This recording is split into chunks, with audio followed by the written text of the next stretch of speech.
we remember the truth here, that nobody, unless they physically assault us, and a virus can do that, outside of that dynamic, we create our own pain and misery. We choose to think either positively or negatively. We invest faith in those thoughts. That then creates a belief system. And then because of the perspective we take on that belief system, we obscure any other alternatives to that belief system through denial and judgment, justification, and we cause that harm to ourselves. And it's really, really important to be aware of that and to know that. Welcome to the Alcohol Addiction Podcast. My name is Davy. I'm not an alcoholic. I refuse to be anonymous. I'm someone that doesn't drink alcohol. I spend every waking moment of my life helping other people do the same, like right now. I thought that it would be prudent of me to do a little monologue, and hopefully, a lot more people will be listening to this because we've got a lot more time on our hands. We're currently experiencing, for most of us, the most trying time in our life and the most fearful time and the most unknown time in our life. Those of us who remember going through 2008 and fearing losing our jobs and what that would mean to our lives and would be, familiar with these types of feelings. Or if you're like me, you're probably, what's that, like 12 years ago or something? You've probably forgotten what that felt like. I mean, I know I was terrified at the time of the change, particularly the prospect of losing my job. Like, I think, the way that societal conditioning works and culture, for me, like earning the money is like part of being a man, or certainly that's what I was raised to believe when I was younger. Not now, but that's what I was raised to believe when I was younger. So in around 2008, where I think I'm going to lose my job and I'm not quite sure I'm going to manage financially, like that's like a major concern for me. And this time round, similar thing kind of happened. So I thought that I would tell you about my current situation, how I've been handling it. And then I'm going to go on and talk about, what's happening with Strive and what I've seen out there in the world as a result of COVID-19 when it comes to alcohol. And just tell you what Strive are going to be doing about that. 1,000 Days Sober is going to be doing about that. So first of all, as soon as this happened, my first concern was, where should I be? I have a 19-year-old son, Jude, in the UK. I'm currently in California with my wife, Liza, and my 3-year-old daughter, Zia. And we were actually due to fly to the UK to stay there for 6 months in February, but had to cancel our flight because Zia was ill. And then we rescheduled to the end of March, but then it got cancelled because of coronavirus. So that was a lot of stress and a lot of anxiety for me at that time, because I've got 2 kids in 2 different continents, haven't I? And, coming to the truth, thinking about this and with people and introspection, I have to be there for my 3-year-old and hope that my 19-year-old can take care of himself. And I had a problem with that. It's a real tough one to take, because you feel like you're being a terrible father as a result of that. And if you're not careful, you can start spiraling down to the basement, by, going back into the past and continually double questioning and triple questioning the decisions you've made, post-divorce, and how that kind of led to me and him being separated and that kind of thing. So, I'm fortunately, because I don't drink alcohol anymore, I'm super mindful about the way that I'm thinking, the way that I'm feeling. So I'm able to nip those thoughts in the bud. But that was my first worry, my first concern. It's like, where should I be? But once that decision was taken away from me, it was just kind of like, okay, so I'll speak to my boy every day, and I'm just stuck here. My visa, I would have been in the States 6 months on May 19th, but there's nothing I could do about it. And I'm sure border control aren't going to throw me in a cell if this thing goes on longer than anticipated. And I think it will. And I've been in a country for too long. But so there was that. I was worried about where I should be. And then my primary worry my primary worry was actually not contracting coronavirus. My first worry was around money. It was like, okay, so 75% of my income comes through one client who I freelance for that works, that runs a live poker tour, and that poker tour is not going to run, and it's likely it won't run this year if things don't get right. So what happens if I lose 75% of my income? I certainly wouldn't be able to fly to the UK. I wouldn't be able to afford it. I wouldn't be able to feed my family. I wouldn't be able to pay my bills. It was a nightmare that really bothered me for a long while, until the guy that I work for said to me, "Look, don't worry, we'll get through this together." And that security blanket allowed me to not worry about it as much. But the way that I'm built anyway, I wouldn't have worried about it to the point that I would have made myself unhealthy. I would have had that nagging worry and stress, which would have emitted itself in other areas of my life, which I'll talk about in a bit. But I wouldn't have fallen apart as a result of it. I have the strength, I guess, to kind of deal with these things. And then had I lost that money, it would have been right, all hands to the pump. I need to do everything I can in my power to make some money online somehow. And I would have I think if that would have happened, I would have been really excited about taking up the challenge, whilst at the same time being really worried, So there was the money aspect of it. And then what started happening then is household conflicts, because I'm here with two people in their 70s, my in-laws. My father-in-law had to stop working, so he's been in the house and he's the guy who works like 12 to 14 hours a day, 7 days a week, and now suddenly he's in the house twiddling his thumbs, can't make any income.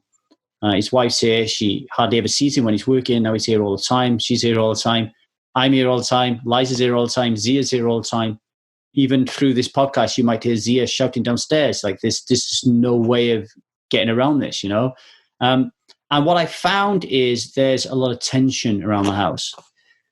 And there's a lot of tension, and there's a lot of tension because suddenly you realize that your relationships that you believe are so dear to you, they're not really as strong as you think they are. Like, you're not really together as much as you think you are. Like, really, if your relationship's like really strong and you're stuck in the house together, then that would be a great thing, right? You get to spend more time with each other and you'd manage it. But I think the amount of angst that shows up in your relationships because of this issue shows you how sturdy or how much work you've put into your relationships. And I think you can see where you take people for granted. The other thing that come up in this issue is time, so I'm thinking to myself, oh no, I need more time to do more stuff, to make more money in order for me to feel more secure. And then obviously if I take that time, we're not going to have a babysitter coming around the house, can't always lean on my in-laws. So then Liza then has to take up some of that slack. And then that creates conflict because, of course, Liza's got her own training, coaching work as well. She's a Strive coach. She's a health and wellness coach. She started on Strive. So she's going through a nutritional training course at the moment, and she's working with some Strivers. So there's that conflict as well that is really, really difficult, I think, in this environment. And then I went through a little period of like waking up a little bit. I realized that how little I was in control of my life. And as a red personality type, anyone who does the color code personality testing, you know what I'm like. I like to be in control of things. So realizing how little I have in control of my life is a bit of a wake-up call. And I've looked at it as a fresh start, actually. So I'm going to be able to look at it from a financial aspect very differently. To reevaluate my financial goals, to reevaluate my financial stability and sensibility towards the top of my values, need to look after myself and safeguard for the future. So write a will, understand what I'm going to leave people and how we're going to divvy that up if I'm not around. What happens to Strive and the Alcohol Addiction podcast if I'm not around, for example? So I've had to think about those kind of things. And I've also had a couple of sessions dealing with my anger.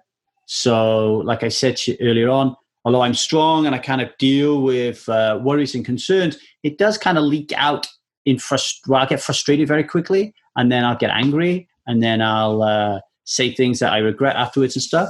So I've been doing some work with Vinnie Grant, our Strive coach, and also Elliot Rowe, who's a mindset coach for top professional poker players. I had a session with him this week on anger, and I got to say, I feel like amazing. Like the way that I've been with my daughter is how I want to be a father, and I'm feeling really super confident that I'm going to nail this.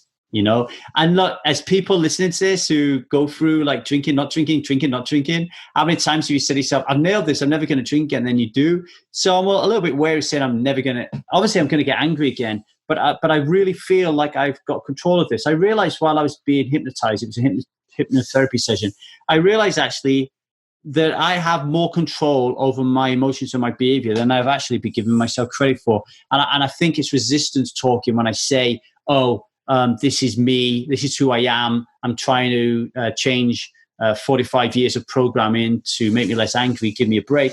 I think that's resistance and excuse making now.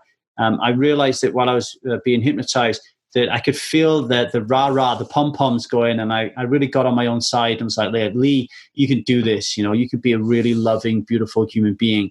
And the fact of the matter is if I can flip that switch, and I think that I can, and I can generate that energy and be that person, what a wonderful lift that will have to the rest of this household.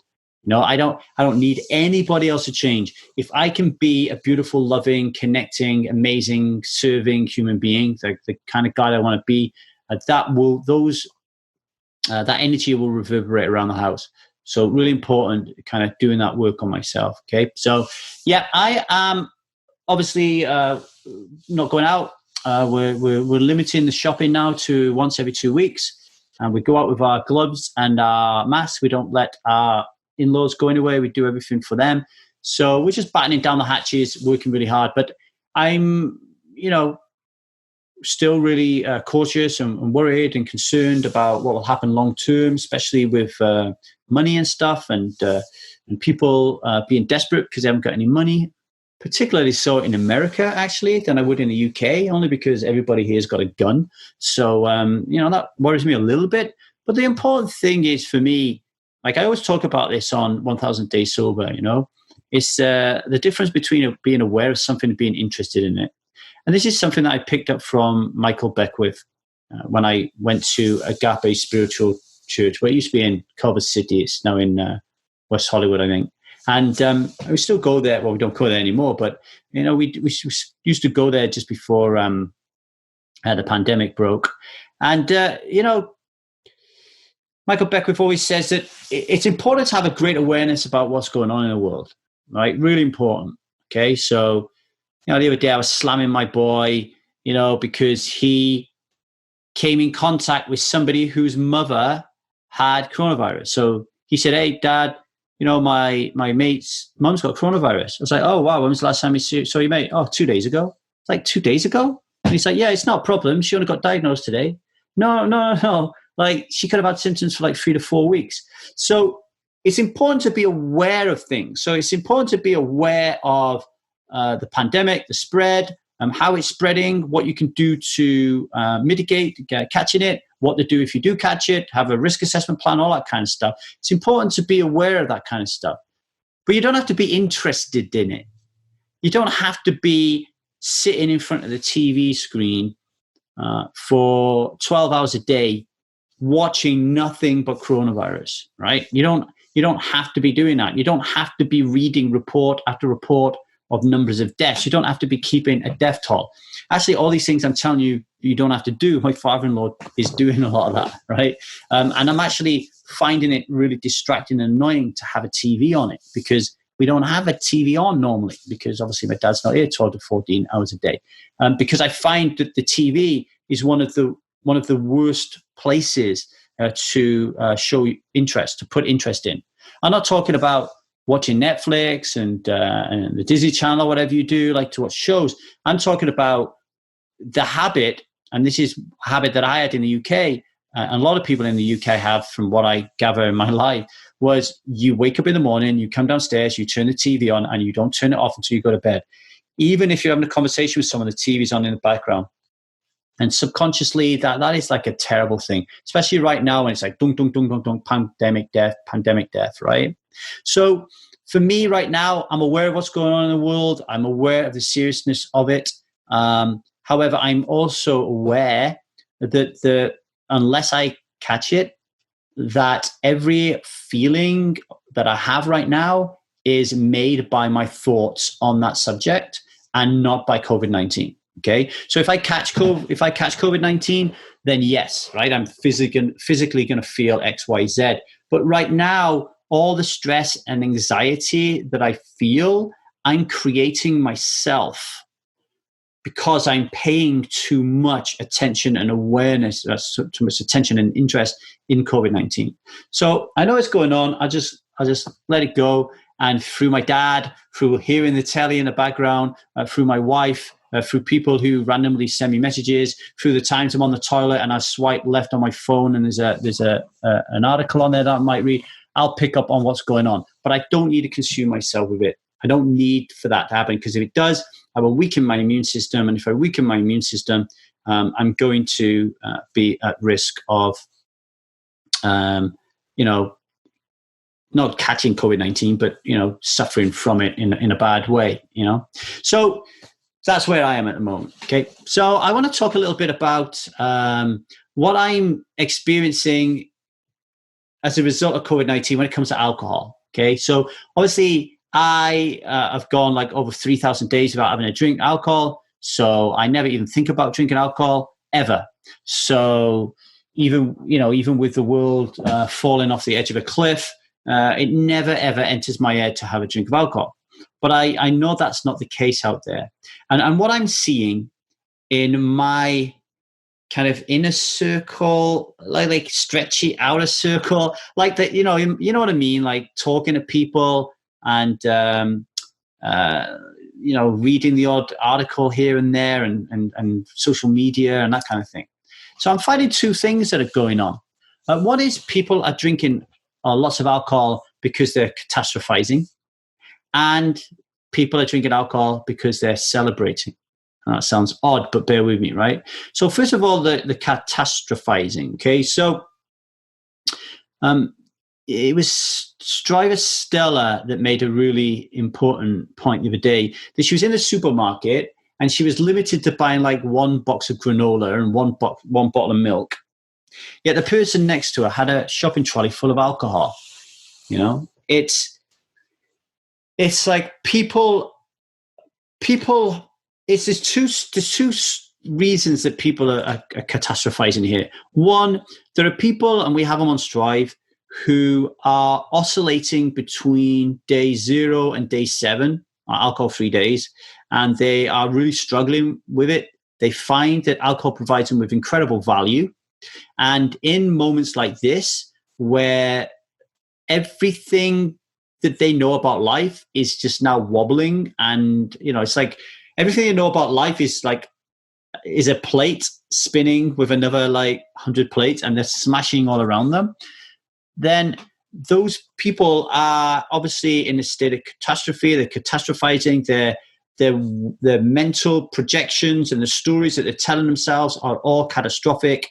They're all very self-damaging. And it's all about, I cannot cope in this world unless I drink alcohol. So I need to drink alcohol because I'm catastrophizing about what's going to happen in the world. So I'm worried that we will all lose our job in the house and we won't be able to feed our kids. I'm worried that we won't be able to pay the mortgage. I'm worried that I might catch it and I will die. I'm worried that my mom will die. I'm worried that my daughter will die, right? So there's all that worry, and the way that people have been dealing with worry in the past has been to drink alcohol. So now, worry is exacerbated times 50, then obviously you're going to drink alcohol if you still think that alcohol has that value. And it's not going to help for someone like me to come along and go, actually, it's not providing you with any value. It's not providing you with any value. It's just making your situation worse. It's deteriorating your health for a variety of different reasons, not just that alcohol is a poison, but because of the whole stress and anxiety and all that comes with it. Because you're not stressing that you need a drink of alcohol. You're stressing that you might not have any alcohol left to drink. And that's the real true cause of it, right? So there's no good in being rational and logical to people like that. And if you're someone listening to this who's like that right now, who's drinking because you can't handle what's going on in the world, you do what you think is best for you right now. You do what is best for you. But at the same time, get onto a place like Strive and ask questions and share how you're feeling. So at least you don't feel alone. And if you want to, like some people will be drinking right now who want to stop drinking, who want to join 1,000 Days Sober. They want to be 1,000 Days Sober. But right now they're happy to drink because the world's in such a shit state, so no way they can deal with it, right? There'll be those people. And there'll be other people then who are drinking, but they don't want to drink. They really don't want to drink, but they can't stop drinking. So, in the first example where people, they want to drink because they're thinking it's helping them, then, you might not want anyone on Strive telling you, you're pointing out your blind spots and telling you what you could do differently. But if you really, really want to stop drinking alcohol, but you're drinking too much now because of COVID-19 worries, then you really need to be reaching out and asking for help and feedback from people who know what they're doing and have been in the same situation as you and have got through it. So that is really important. And then there's the other people who are catastrophizing because they're worried that they're going to run out of alcohol. They're worried they're going to run out of alcohol.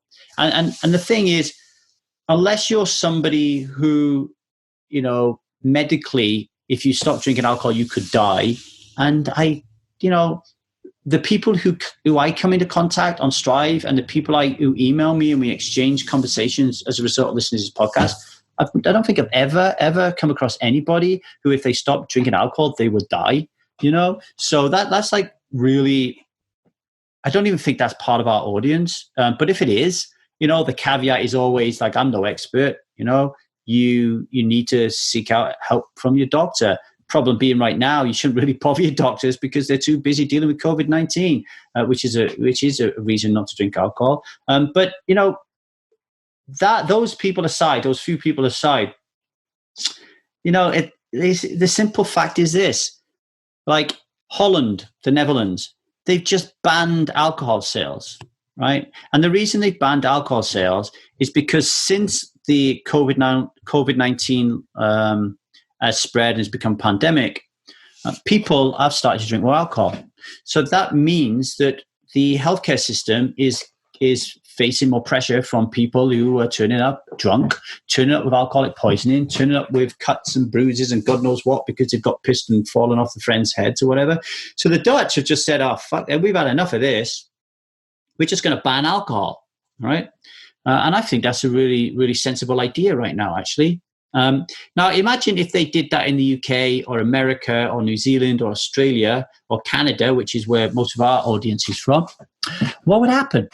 So if you're drinking alcohol right now and you live in the UK and you're drinking because you're catastrophizing and you're really panicking, you're worried and you don't think you can get through life without alcohol, what would happen if the UK banned the sale of alcohol right now? They banned it and you couldn't get your supply runs out by end of week. What would happen? I tell you what would happen. You would feel really shit. You'd feel really shit and really stressed and really anxious. And then you get through it.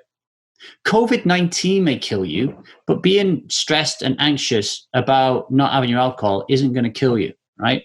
And that is, I'm saying, that's not the people who will die if they develop the DTs because their addiction to alcohol is so terrible that if they would stop, they would die, right? That's our caveat, right? But in general, people listen to this, if they couldn't get their hands on alcohol right now, so think about it, right? Like, imagine I'm that person. I'm really super stressed. I have these thoughts in my head. They won't stop talking about the fact I'm going to lose my job. I'm going to die. My family's going to die. My daughter's going to die. My my mother and father are going to die. The world's going to end. I'm really, really upset. I'm really catastrophizing. And I'm saying to myself, the only way that I can stop this from happening now is I have a drink. The only way I can stop it is having a drink, but I don't have any drink. So now I'm even more panicking. I'm even more anxious. I'm even more stressed because I'm worried that I don't have my drug, right? Okay. And if I didn't take this drug, I wouldn't have this additional stress, but I do have it. So I'm worrying, but it's not there. Like I can't have it. All right. And it's like 6 o'clock in the afternoon. And I don't go to bed until midnight. So what am I going to do? Are these voices just going to go on and on and on and on and on until I go to bed? Like, is this what's going to happen for the next like 4 or 5 hours? No. What will happen is you'll feel shit. You'll be a little bit angsty. You might shout at the kids. You might shout at your wife. You might shout at your husband. You might be a little bit annoyed. You might go for a walk around the block. You might bite your nails. You might pick your nose, you might eat too much sugar if you're able to get some from the groceries, whatever it is, but you're not going to die. And what you'll find is you do have the strength, and you do have the ability, and you do have the fortitude to get through it. It's just right now, you just don't want to go through.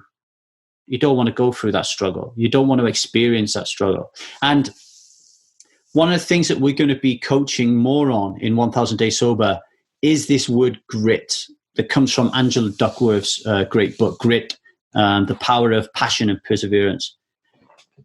If you want to be someone that doesn't drink alcohol for 1000 days, you're going to have to develop grit. It's the gritty people who get to the end. It's the gritty people who say to themselves, I'm not going to drink alcohol, even if it means I have to feel really, really shit in the short term in order for me to get that long-term gain. We have to develop that grit. Okay, so just throw that in there. Read that book. It's really great. Grit. Or don't read it if you've got a big, massive reading list, like Striver Sue told me this week, because we're going to be creating a module on it in the research phase of the 1000 Days Sober experience, right? So there you are. There are those people who are catastrophizing. They're stockpiling alcohol. They're worried that they're even risking infection by going out to get alcohol. They are weakening their immune system by drinking the bloody stuff. And they're panicking and they're worrying, they're anxious that they're going to run out. Okay. And it's a reminder to anybody who's on this alcohol-free journey who thinks they've nailed it, or they think they've gone around the corner okay. And right now they're really, really struggling and resistance has got hold of them and they're thinking about drinking or they are drinking. It's an absolute classic reminder of why 1000 Days Sober exists and why I created it. Because when you decide that you want to overcome an addiction as complicated as alcoholism, okay, it doesn't happen quickly. It doesn't. And that is why we have the 6 stages of change, right? This is why we have the Strive model for change. Because, you are stuck. You don't know what to do. Then you're thinking about drinking, stopping drinking. Then you do the research. Then you take the initiative and take action. And then there's a massive long period of what we call vigilance, where you're maintaining that sobriety, where you continue to do the work. And it's at times like now when you're really getting triggered to drink alcohol out of nowhere after going 60, 70, 100 days or whatever, that you realize, whoa, I think I might have stopped doing the work here. I didn't realize how strong resistance was. So it's a bit of a wake-up call for all of us, The other thing that's happening right now with COVID-19, the opposite to catastrophizing, I guess, is celebration.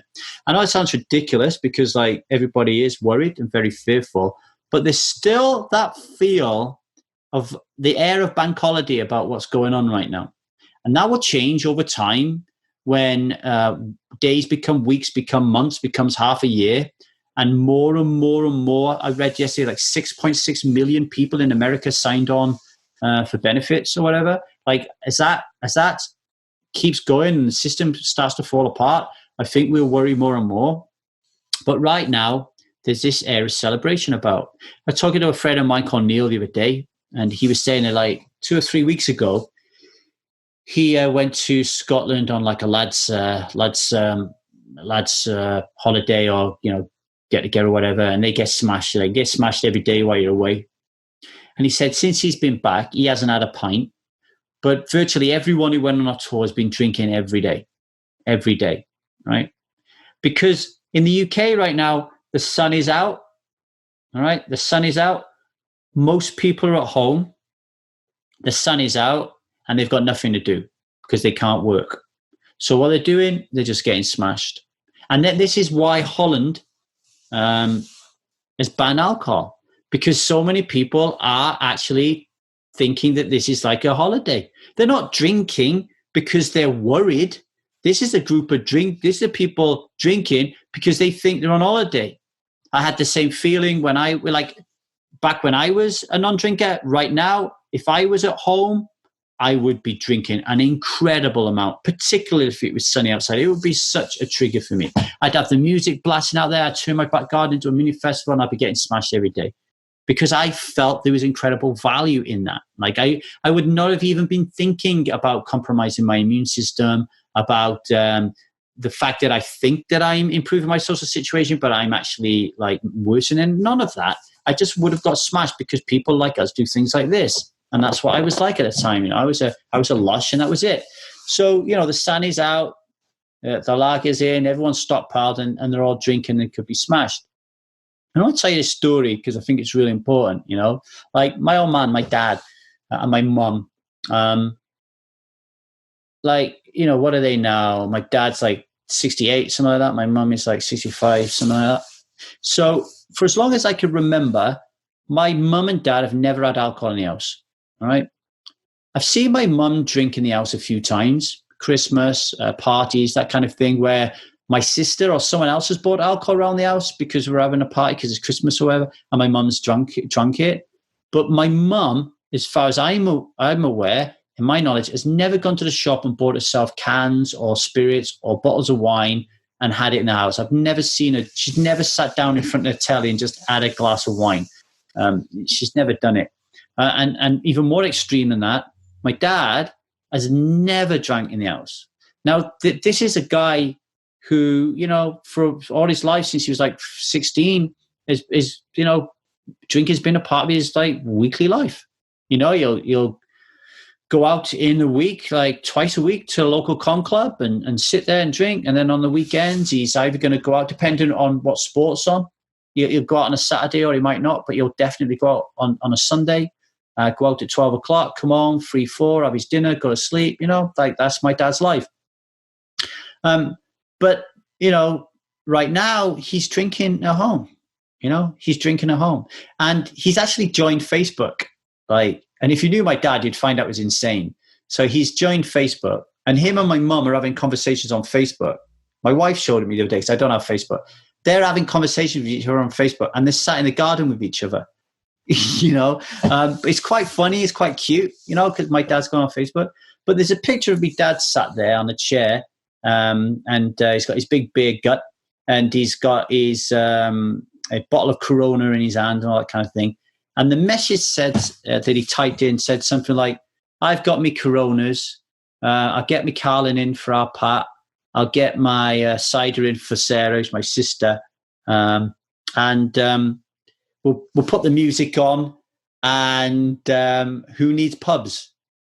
And I'm thinking to myself, well, I've never known you play music in your life. I've never, ever, ever heard you play music in your life. You don't own an album. He's never played music in his life. And now he's like, yeah, let's get the music on, man. And who needs pubs? Well, you do, Dad, don't you? Because you've never drunk at home before. And now there's no pub. You're drinking at home. And if you've ever been with my dad, right? If you've ever been to the pub with my dad, which obviously I have, like when I turned 18, I used to go to the pub with my dad every week. Every Sunday, I would go to the pub with my dad. If you ever go to the pub with my dad, particularly when smoking was allowed in the pub, he wouldn't move from his seat unless he was going for a piss. He wouldn't play pool. He wouldn't play snooker. He might play some dominoes if someone pushed him in front of him. But my dad would sit in that chair, smoking cigarettes, drinking alcohol, and not talking to anyone. If someone said something, he might say, yeah, but he wouldn't talk to anyone. That is how introverted my dad is, okay? And now, because he can't go to the pub he's suddenly buying alcohol for the first time in 60 odd years, 70 years to drink in the house. Think about that, right? Think about that. Now, if I asked my dad, if I suggested to my dad that he had a problem with alcohol, my dad would tell me that he doesn't have a problem. Like, we had this bloke in Ogmore Vale called Archie, who is clearly a stereotypical alcoholic, like what we would quote unquote call an alcoholic. You know, somebody who stinks of piss, is a bit of a public nuisance. His entire face has changed. He's been a really good looking guy. His entire face has changed. He's all fucked up now because, you know, because of his drinking. And when he comes near you, you get out of the way, right? You know, and people look at that and go, you're an alcoholic. But like people like my dad, who've been drinking consistently on a weekly basis, you know, for like, I don't know, 50 years, it's obvious that, you know, I don't use the term alcoholic because I say there's an alcohol spectrum, you know, with the stereotypical alcoholic at one end and Auntie Sue, who has a sniff to report every Christmas Eve at the other end of the spectrum. Well, my dad is right down towards the other end of the spectrum. There's no way you can't say that someone is not addicted to alcohol if they've been drinking it weekly for 50 years. You've got to be addicted to alcohol. But if I had said that to my dad, he would say, no, I'm not addicted. I can give it up whenever I want. Yet when the pubs close, for the first time in his life, he drinks alcohol when he's at home. And it can't be that he's drinking it to improve his social situation and to bring him out and to make him feel more alive. Because if you ever was with my dad when he drinks, he's so morose, he's so internal, he's so on his own that it is not a social act at all. Yeah, he might have people around him, but he's not even interacting with them. That's not socializing. That's sitting in a pub with people around you. That is not socializing. So he's not drinking alcohol to socialize, is he? He's drinking alcohol because he's addicted to it, because his mind and his brain is telling him you need a drink. He's addicted to it. And now he cannot go to the pub. He's saying, who needs pubs? He needs pubs because pubs serve alcohol. And now, because he can't go to the pub to get his alcohol, he goes to the supermarket and gets it and drinks it in the garden. And that is going to go on quite a lot. You're going to get people who have never drunk alcohol before at home are going to start drinking it. And because it's cheaper in the supermarkets, because there's no stop tap, because there's no limit on the measurements you have, because you're going to be bored, because you're going to be worried, because you have nothing to do. You know who's going to suffer the most out of all this? The kids. The kids are going to suffer because the parents are just not going to be present. They're not going to be there. You know, child abuse will go up through the roof. People will be getting drunk and taking their stress and pressure out on their children.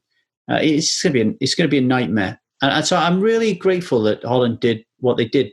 And, you know, I really would like to see it rolled out throughout the country, throughout the world, you know, and see how people react to it. You know, I see people now, like where I am in California, like the streets, it's supposed to be social distancing, don't go out. The streets are packed. You know, there's so many people out there with kids. One of the things that is happening on the other side of this with people who aren't at home drinking all the time is they are spending more time with the kids and they are going out and they are exercising more than they ever used to and they are stressing less about work or whatever. So there's a flip side to this thing as well. So I think it's really important that we remember the truth here, that nobody, unless they physically are assaulting us, and a virus can do that, outside of that dynamic, we create our own pain and misery. We choose to think either positively or negatively. We invest faith in those thoughts. That then creates a belief system. And then because of the perspective we take on that belief system, we obscure any other alternatives to that belief system through denial and judgment, justification. And we cause that harm to ourselves. It's really, really important to be aware of that and to know that. So what are we doing here at 1000 Days Sober? Well, as you know, in the past, we closed the doors to Strive, and we was going to only open them 4 times a year. We was going to run the 1000 Days Sober experience four times a year. So we're still going to do that. The next 1000 Days Sober experience is April 26. Now, what is that, by the way? So basically, you sign up and we help you to go 1,000 days without drinking alcohol. So we help you go 2.7 years without drinking. And we do that by taking you through 6 very structured phases, okay, called the Strive Model for Change. So everybody starts at the beginning in the stuck phase to learn and understand why people get stuck, why they can't stop drinking, and why some people, like my dad, don't even think it's a problem. So we learn that in the stuck phase, and that takes about 2 to 3 months to go through that phase. Then we go through the thought phase, if you're ready, that is, right? So only if you're ready. Then we go through the thought stage where we start thinking about our ambivalence around alcohol. Do I want to moderate? Do I want to stop? Do I want to mindfully drink? What do I want to do here? Do I really want to go 1,000 days sober? So at the moment, we're not counting alcohol-free days. We're not asking you to even stop drinking alcohol, but we're thinking about it. And then at the end of that stage, if you say, nah, I'm still not sure, you stay where you are, and we work with you in the stuck and the thought stages, right? But if you say, no, I want to go on, I do want to take on this challenge, I want to be alcohol-free for 3 years, essentially, then you go into the research phase, and then we work with you on a couple of months developing the research around alcohol and what you need to get right in preparation to be someone who doesn't drink alcohol. That includes conversations with your family members. Like I will have conversations with your family members to explain to them what you're doing and to explain to them what support looks like to you. We'll be doing work on Angela Duckworth's book, Grit, like I said, in the research phase, figuring out toolkits for you, meditation, mindfulness, that kind of stuff, self-care. And then we hit the initiative phase, which is the action phase, where we learn the truth about alcohol, why we drink, and why we find it so difficult to stop. And then we move into the vigilance phase. This is the maintenance phase where alcohol is starting to get in the rearview mirror, but you really need to maintain. So this is where we're raising awareness of that truth about alcohol internally and externally, being a role model out there, and but also internally changing our belief systems. So we don't believe no more that alcohol is normal and pleasurable. We believe that alcohol is part of an invisible, violent, and dominant belief system called alcoholism. And if we can change that belief system by raising awareness through the vigilance phase, then we won't crave alcohol. And then after that, we go into the enlightenment phase. And the enlightenment phase is where we build our rockets and go to Mars, where we work together as a group on Strive, looking at your bucket list, looking at meaning and purpose, setting some real good stretch goals to make sure that you're living a fulfilled life. All right. Covering all angles like finance, health, wellness, nutrition, relationships, all that kind of stuff. So that's the program. And we work together for 3 years or 3 years plus on that. At the same time, you have obviously access to the Strive Community Forum. We've got some wonderful Strive coaches that you can work with who will help you with your trauma, grief, cognitive behavioral therapy experts, that kind of thing. We have ambassadors, people who, like you, came to Strive as someone who wasn't sure whether they should drink alcohol or not. They've gone through the system. They've come out the other end as people who don't drink, and now they're giving back by helping other people, right? And we have group online workshops. We don't stop. We've always got stuff going here, right, at Strive. But what we are going to do immediately, so if you go to 1000dayssober.com, you can sign up immediately, all right? So after listening to this, if you want to sign up to Strive, then do that. Strive is going to be open 24/7. So you basically go to the website, you sign up, it's £40 a month, which, by the way, is not a cost, all right? So £40 a month is an investment. So if you think about it, like when I was drinking, I used to spend like a good £100 maybe on a Saturday going out on a beer. So that's like one day. I used to drink like several times a week, like towards the end, I was drinking daily. So we're spending a lot of money on alcohol. Some people are spending like between £500 and £1,000 a month on alcohol. We're charging you £40 a month. So we're actually saving you money. We're saving you hundreds of pounds, right? So it's £40 a month to get Strive, access to Strive Community Forum. Why is that really important? Well, we can't go out anymore. We can't go out and we can't go to AA meetings outside. We can't meet up with groups. We can't socialize like we used to. So, the world is becoming digital right now. And more than ever, you need a support network that doesn't only talk about alcohol, but it covers everything: parenting, relationship, sex, finances, anything in life that is creating ripples that are leading to the tsunami of alcohol going pour down your neck, we discuss, we talk about, and we help you with, right? So having that support system right now is really super important, especially when tensions are so high in so many households. And if £40 a month is a problem for you, then just email me. Email me at truthaboutalcohol@gmail.com or WhatsApp me +44 77 95 441 383. Okay, WhatsApp me and say, Lee, I can't afford £40 a month right now because of X, Y, and Z. So, but I still want the support, and I'll make it happen for you. Okay, I promise you that. I don't want money to be a barrier here for you getting your help. Also, starting from Monday, we are going to be launching maybe 2 or 3, I'm not quite sure yet, online meetups where everybody's involved.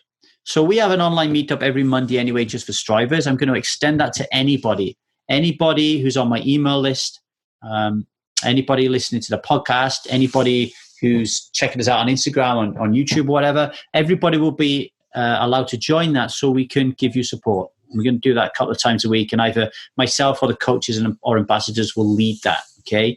So again, if you want to know when we're going to run these things, please go to 1000dayssober.com and sign up to our email list so you'll be made aware of those things, all right? We're also going to create a little COVID-19 help guide.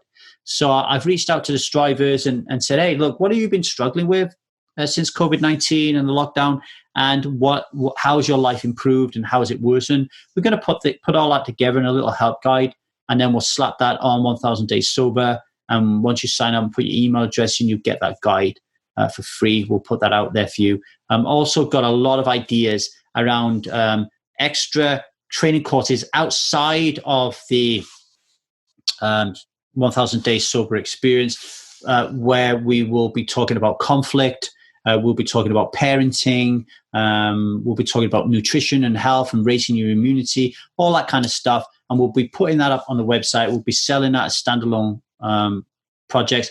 But if you're a member of Strive, you won't have to pay for those things. So get cute, join Strive, and when those things hit the market, you won't have to pay for them. All designed to really help you deal with this really unfamiliar situation right now.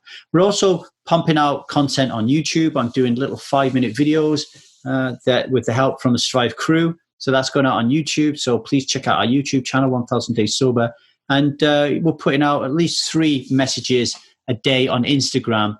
We don't waste space on Instagram. Everything we put out has value. Everything is geared up to and aligned with the Strive model for change and the 1000 Day Sober experience. So please join us at Instagram as well and YouTube, 1000 Day Sober for both of those, Instagram and YouTube. And as usual, just before I sign off, if you could please just rate and review this podcast on your podcast provider, I'd be really appreciative. And a lot of people are struggling right now. So please tell them about our podcast. I really appreciate that. And let me know who you are, because it's really, really difficult to know who's listening and whether I'm touching your life or not, how I can improve, what I can do for you if you have any questions. So email me at truthaboutalcohol@gmail.com or send me an audio message on WhatsApp, +44 77 95 441 383. All right. But before I leave, if you could do one thing today, join Strive. Join Strive right now. Okay.